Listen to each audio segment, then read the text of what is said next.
एका छोट्याशा गावात एक जुनं घर होतं. गावातल्या लोकांचा त्या घराबद्दल एक विचित्र समज होता. म्हणायचे, या घरात रात्री 12 वाजता घंटी वाजते, पण त्या घरात घंटीच नाही. अनेक वर्षापासून ते घर बंद होतं. एक दिवस शहरातून रमेश नावाचा तरुण त्या गावात आला. त्याला स्वस्तात घर हवं होतं, म्हणून त्याने तेच घर भाड्याने घेतलं. गावकऱ्यांनी त्याला खूप समजावलं. रात्री त्या घरात राहू नको. रमेश हसला. अशा गोष्टींवर माझा विश्वास नाही. पहिल्या रात्री काहीच घडलं नाही. दुसऱ्या रात्रीही सगळं शांत होतं. पण तिसऱ्या रात्री रात्रीचे 12 वाजले. टन टन टन. रमेश अचानक जागा झाला. त्याने घड्याळाकडे पाहिले. बरोबर 12 वाजले होते. त्याने घरभर शोधलं, पण घंटी कुठेच दिसली नाही. कदाचित बाहेरून आवाज आला असेल असं म्हणत तो पुन्हा झोपला. पुढच्या रात्री पुन्हा तेच झालं. टन टन टन. यावेळी आवाज घराच्या मागच्या खोलीतून येत होता. रमेशने हळूच त्या खोलीचं दार उघडलं. खोली पूर्ण रिकामी होती. फक्त भिंतीवर एक जुना फोटो लटकलेला होता. फोटोमध्ये एका छोट्या मुलीचा चेहरा होता.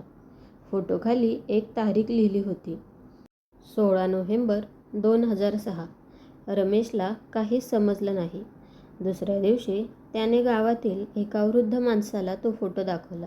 फोटो पाहताच वृद्धाच्या चेहऱ्यावर भीती दिसू लागली. तो म्हणाला, हा फोटो इथे कसा आला? रमेशने विचारलं, या मुलीचं काय झालं होतं? वृद्ध काही क्षण शांत राहिला. मग म्हणाला, ही मुलगी या घरात राहायची. तिचं नाव राखी होतं. एके रात्री ती अचानक गायब झाली. त्या रात्रीही बरोबर 12 वाजता घंटीचा आवाज आला होता. रमेशच्या अंगावर काटा आला. पण या घरात घंटी होतीच कुठे? वृद्ध म्हणाला, तेच तर रहस्य आहे. त्या रात्री रमेशने ठरवलं की तो जागाच राहणार. रात्री 11:55 झाली. घरात पूर्ण शांतता होती. 11:59 झाली. नंतर घड्याळात 12 वाजले. टन टन टन. अचानक भिंतीवरचा तो जुना फोटो खाली पडला. रमेशने फोटो उचलला, पण यावेळी फोटोमध्ये काहीतरी वेगळं होतं. फोटोमध्ये राखीच्या शेजारी रमेशचाच फोटो दिसत होता.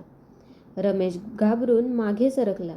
तेवढ्यात त्याच्या मागून एका मुलीचा आवाज आला, मला शोधायला तुला इतका वेळ का लागला?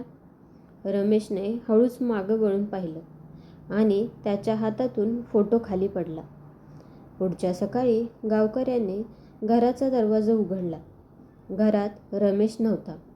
फक्त भिंतीवर तोच जुना फोटो लटकत होता.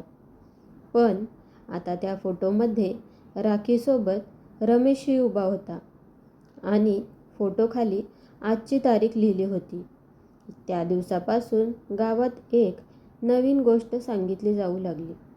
रात्री 12 वाजता जर त्या घराची घंटी ऐकू आली तर त्या घराकडे पाहू नका. कारण म्हणतात, फोटोमध्ये तुमचा चेहरा दिसला तर पुढची वाट पाहणारी व्यक्ती तुम्हीच असता. कशी वाटली मग ही रहस्यमय कथा? आवडल्यास व्हिडिओला लाईक नक्की करा आणि अशीच नवीन कथा ऐकण्यासाठी चॅनलला सबस्क्राईब देखील करा. धन्यवाद.